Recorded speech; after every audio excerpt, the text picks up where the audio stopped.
Welcome to the first video of this Adobe Premiere Pro course. If you're completely new to Adobe Premiere Pro, don't worry. We're starting from the basics and building everything step by step. Let's begin. First, open Adobe Premiere Pro. On the home screen, click on New Project. Now you'll see a window asking for two important things, project name and location. Give your project a clear name so you can easily recognize it later. For the location, choose a proper folder where you want all your editing files to be saved. This helps you stay organized and avoids missing file issues in the future. Once that's done, click Create. Now your project opens.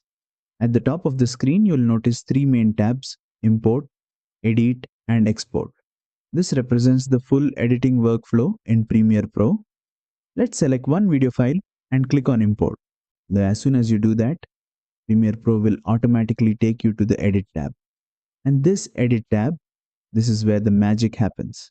Now, let's take some time to clearly understand the Edit Workspace interface, because this is the foundation for everything you'll learn later. At the bottom center, you'll see the Timeline panel. This is where all the actual editing happens. You place your video clips, audio, music, and effects here. Video tracks are on the top, and audio tracks are at the bottom.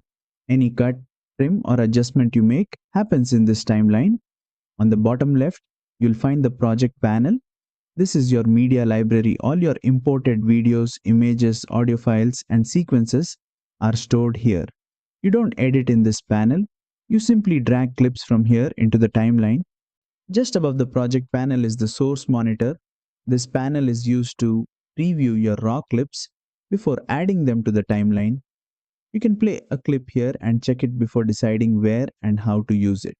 Now, right beside the source monitor, you'll find the Effect Controls panel. This panel shows all the effects applied to a clip and their adjustable properties, allowing you to tweak and fine-tune them.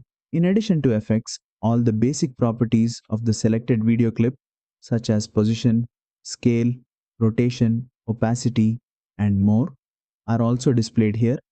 Any adjustment you make to a clip, whether it's motion, opacity, or effects, is controlled from this panel. On the top right, you'll see the program monitor. This shows your final output.